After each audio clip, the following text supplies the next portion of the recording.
Okay. So welcome. This is a group where we are discussing how writings from our faith feed our spirits. And today we are really privileged to hear from Prayag from the Hindu Society, Karen from the Christian faith, and Ahmed from the Islamic Society. And today we're going to be looking at how our faith writings help us with anxiety and how those writings can really enable us to work through feelings such as anxiety. Before we start, I'll just ask each of our speakers to just give a short introduction. So Prayag. Hello everyone, I am part of the Hindu Society. My name is Prayag, and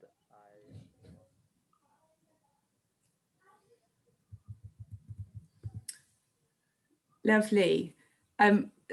I didn't actually pick up some of that. Did anyone else pick up? No, okay. Sorry, yeah, I couldn't hear you. So okay, I'll speak loudly. Thank you. I said, my name is Prayag Kotecha, and I am a master's student at University of Bath, and I am representing the Hindu Society today along with Gaurang. Excellent, thank you. And Karen? Hi, I've been at the University of Bath for the last 4 years as part of the chaplaincy team, and I'm a Christian. Lovely, thank you. And Ahmed? Yeah, so my name is Ahmed. I'm here representing the Bath University Islamic Society. I study pharmacy and in my second year. Excellent, thank you. And I'm Sarah. I'm on a placement with the Chaplain Centre at the moment at Bath University. So without further ado, Prayag, would you mind starting us off on how Hindu writings help with anxiety? Okay, so the way I was going to talk you guys through the Hindu perspective, I just wanted to start by the disclaimer. The Hindu perspective can often be very conflicting. There can be many different viewpoints within Hinduism. So Gaurang, obviously, if I say something that maybe differs from you, feel free to call me out on it.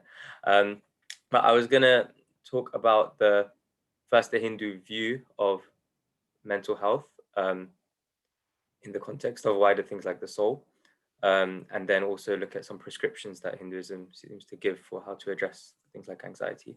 So the scripture that I've decided to choose is chapter 2 of the Bhagavad Gita. And this is a discussion between Krishna, who Hindus revere as God, and his foremost disciple, whose name is Arjun. And the context is that they are on a battlefield about to fight a huge war, and Arjun is going to have to fight against his own family members who are on the other side. And for many tragic reasons, they've come to this sorry state of affairs. So Arjun, right at the end, when the battle is about to begin, he throws down his weapon and says, I don't want to fight in this war. And he is stricken with grief and anxiety. And then Krishna is talking to him and basically explaining why he should fight. But it's a very telling chapter about what the soul is. So I'm going to start reading. Okay. So Krishna says, while speaking learned words, you are mourning for what is not worthy of grief. Those who are wise lament neither for the living nor for the dead. Never was there a time when I did not exist, nor you, nor all these kings, nor in the future shall any of us cease to be. As the embodied soul continuously passes in this body, from boyhood to youth to old age, the soul similarly passes into another body at death. A sober person is not bewildered by such a change. O son of Kunti, who is Arjun, the non-permanent appearance of happiness and distress, and their disappearance in due course, are like the appearance and disappearance of winter and summer seasons. They arise from sense perception, and one must learn to tolerate them without being disturbed. The person who is not disturbed by happiness and distress is steady, is certainly eligible for liberation. That of the non-existent, there is no endurance, and of the internal self, there is no change. They have concluded by studying the nature of both.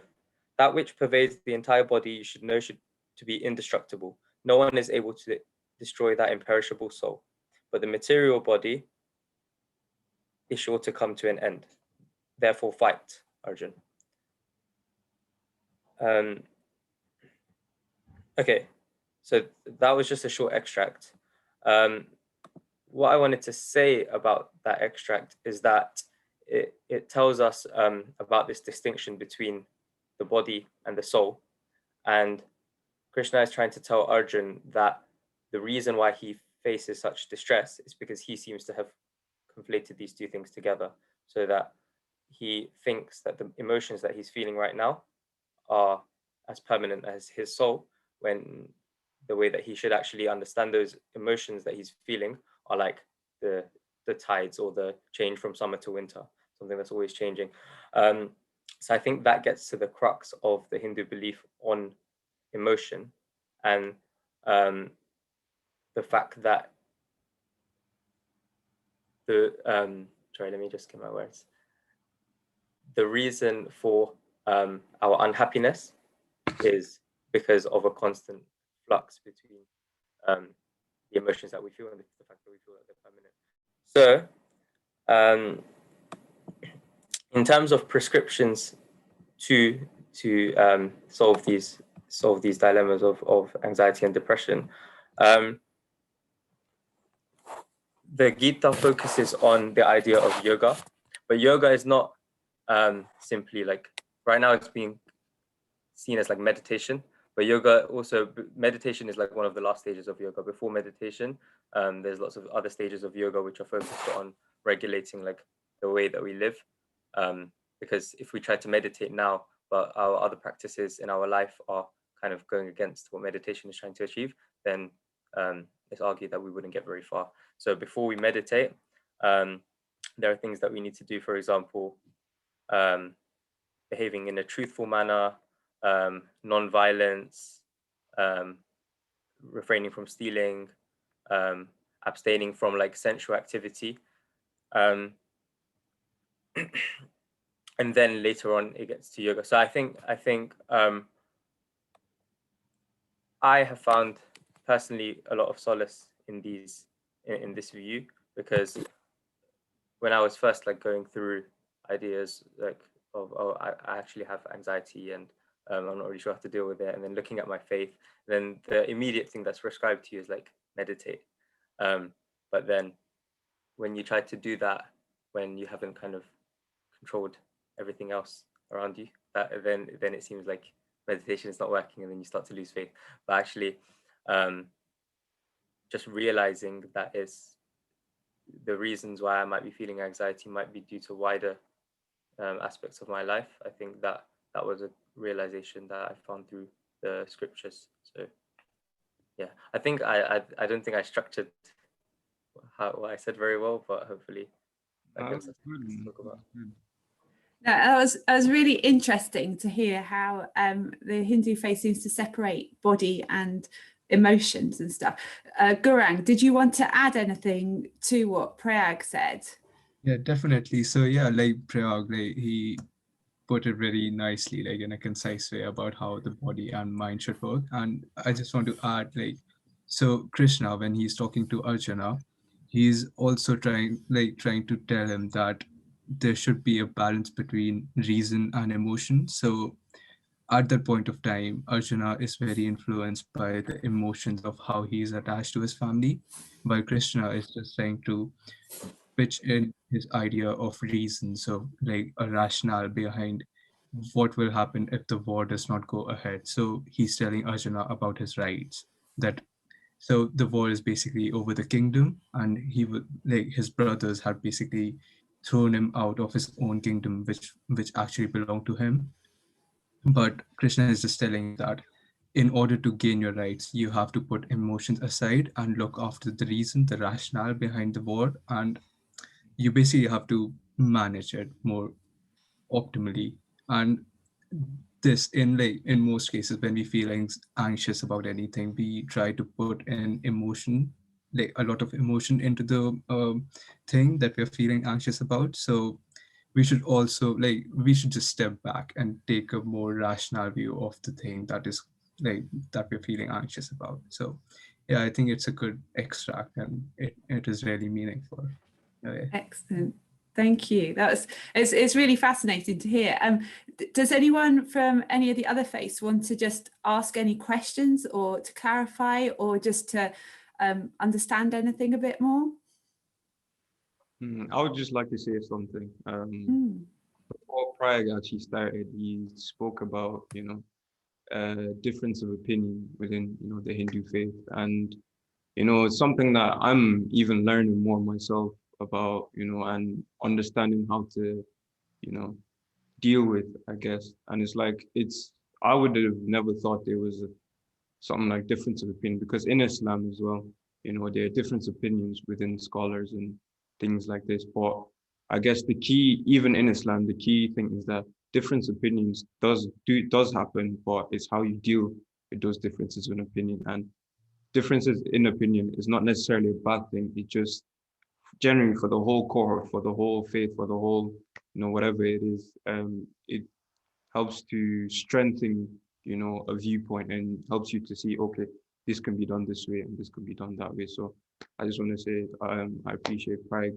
saying that. And yeah, generally just in terms of emotion, I think definitely it's emotions. Like, I think the way you were saying, I'm just paraphrasing from what you were saying, basically, like, they come and they go, it's not, and it's the person who's able to remove themselves from that emotion and try and understand what's going on, that, would be, of stable enough mind to understand what's going on. Then it's like, okay, this is how we can approach it and this is how we can deal with it, And yeah, in terms of what you actually talked about, in terms of like the actual activities, the actual physical activity, which is yoga, is like, there's so many things you have to try and sort out for you to then go into yoga and then find that sanctity, that tranquility. So, I guess, that kind of thing. Well, I guess I'll talk about it when I'm talking about what I'm talking about. But yeah, I really appreciate it.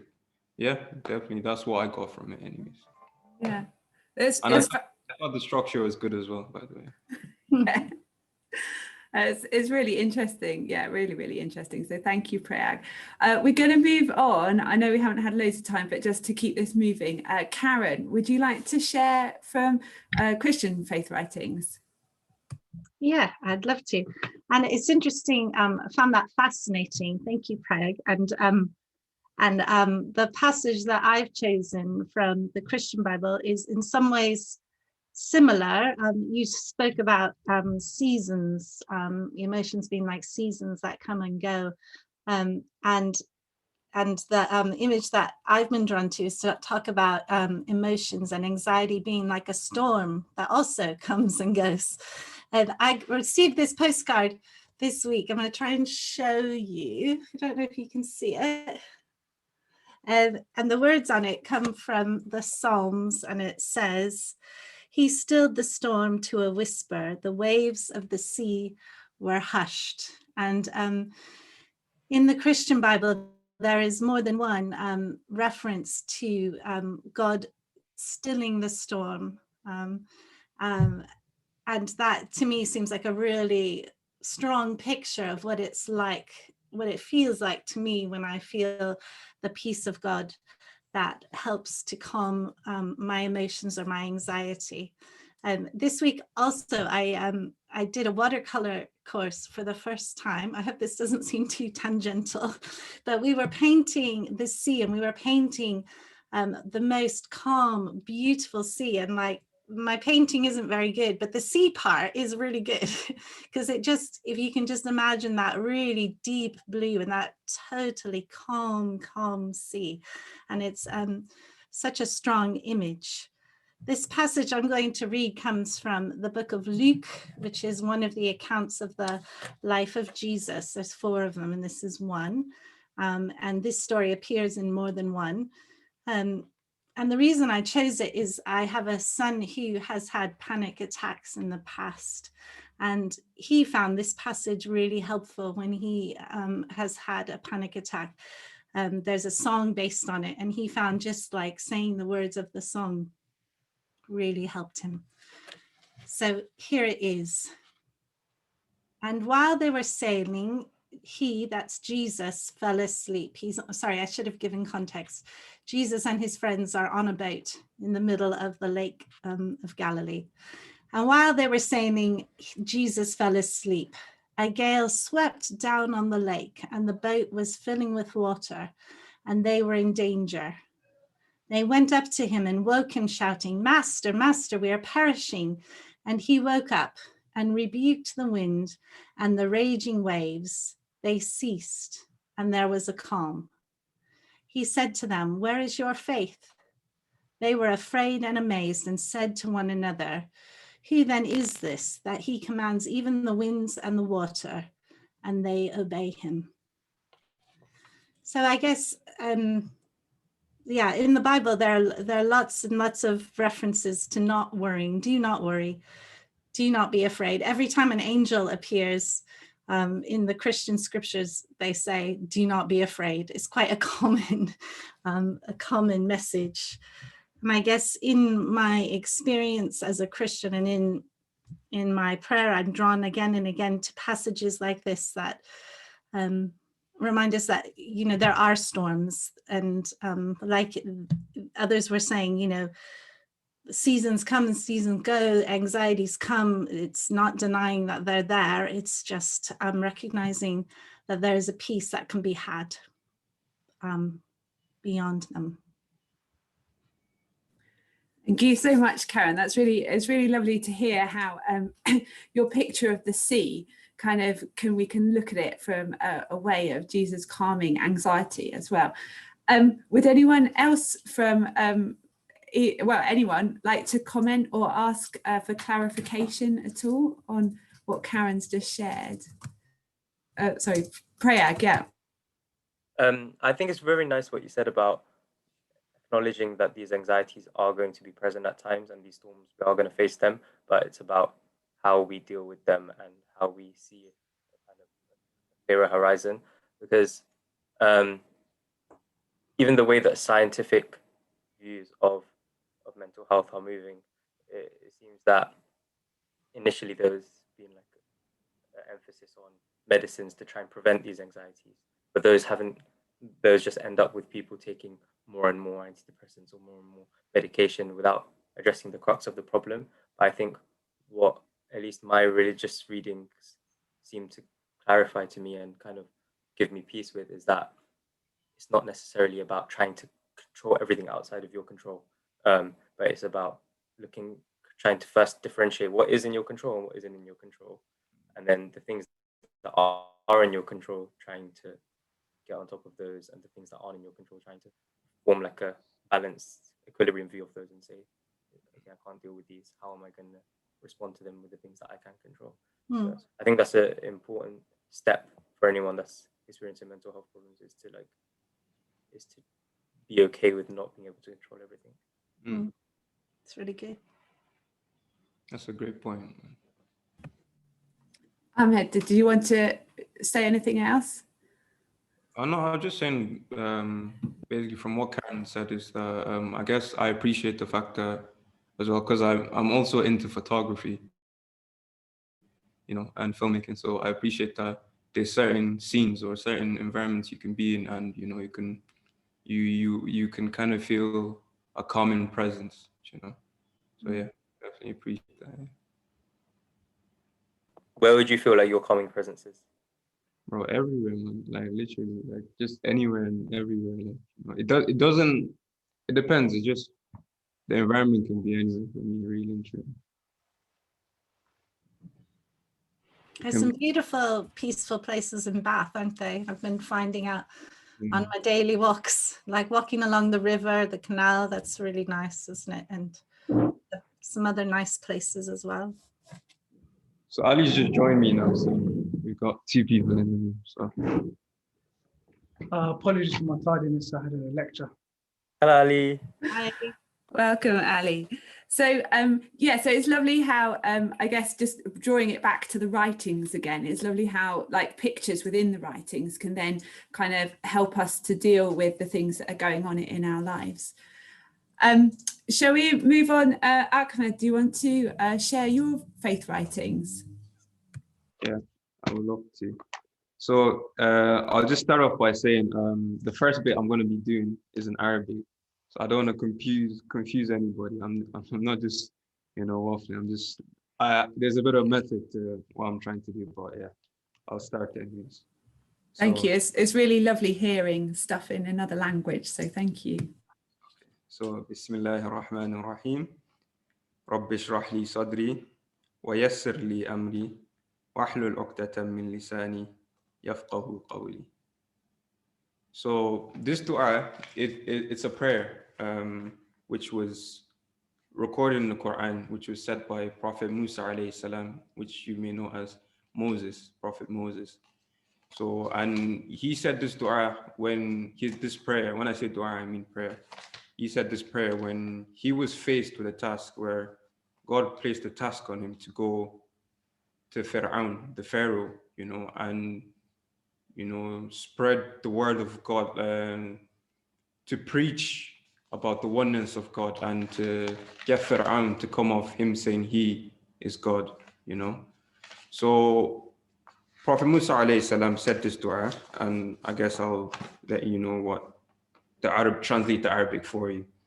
So he says, Rabbi shrah li sadri, my Lord, uplift my heart for me, wa yassir li amri, and make my task easy, wahlul 'uqdatan min lisani, and remove impediment from my tongue, yafqahu qawli, so people may understand my speech, For myself, I find that anytime I have to do something, I get this kind of angst, this kind of anxiety that starts to build up, And then, like Prag and like Karen have said, is that, what do you do with this anxiety? And from my studies and from my psychology in A levels and the kind of teaching they said is that anxiety is an emotion, and to a certain extent, it can be good, It allows us to perform at a certain optimum level, if you don't have concern about something, it's likely that, you're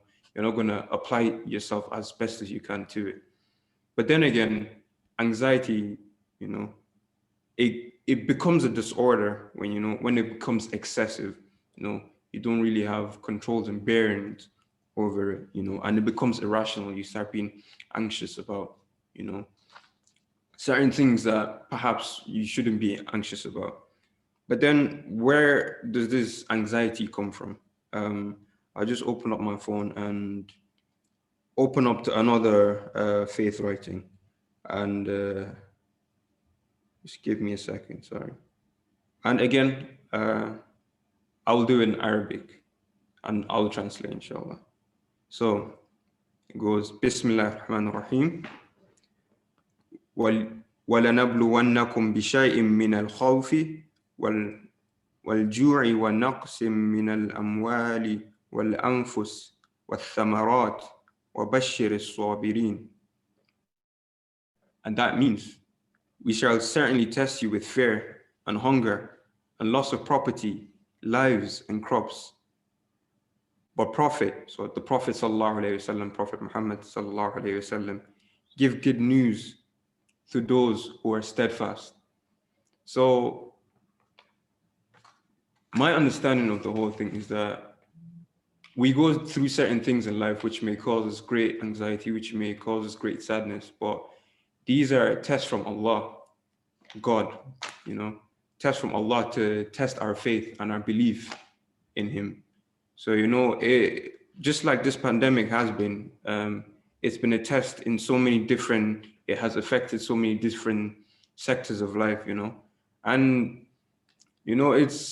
you find yourself having these thoughts and you're like not able to control, and you start to wane, and, but as the ayah says, Allah says to the Prophet, give good news to those who are steadfast.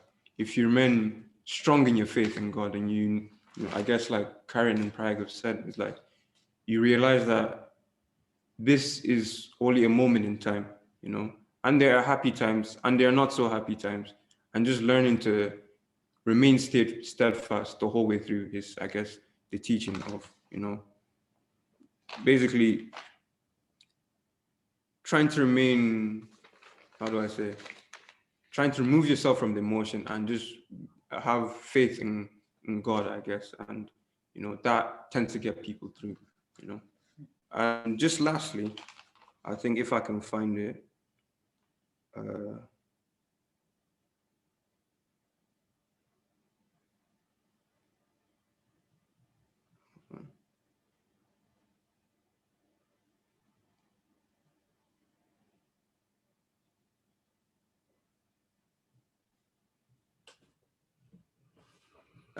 So, and then the next ayah, the chapter I'm reading is Surah Al-Baqarah, the cow, and the verse is verse 155, and I'm reading 156 now.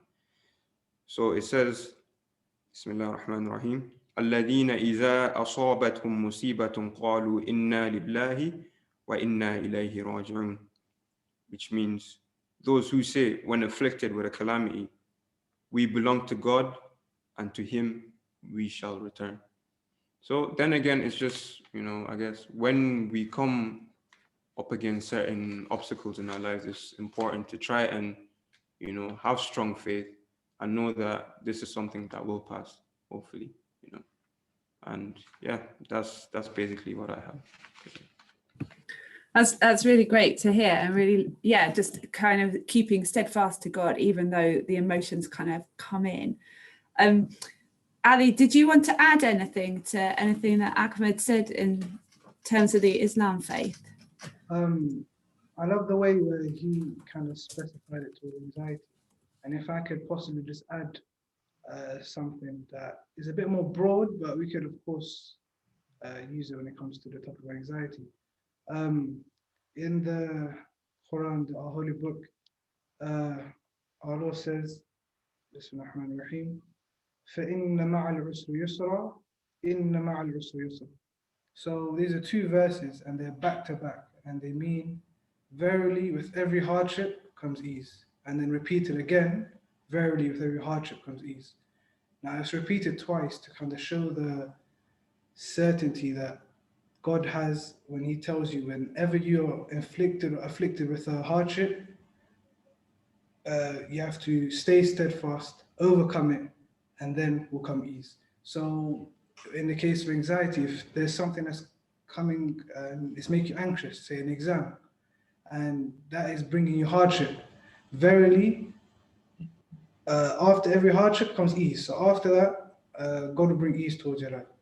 And those are two verses that kind of help me get through any hardship that kind of inflicts upon me. That's really helpful. Thank you. Does anyone else want to comment on either of those, or ask any questions at all?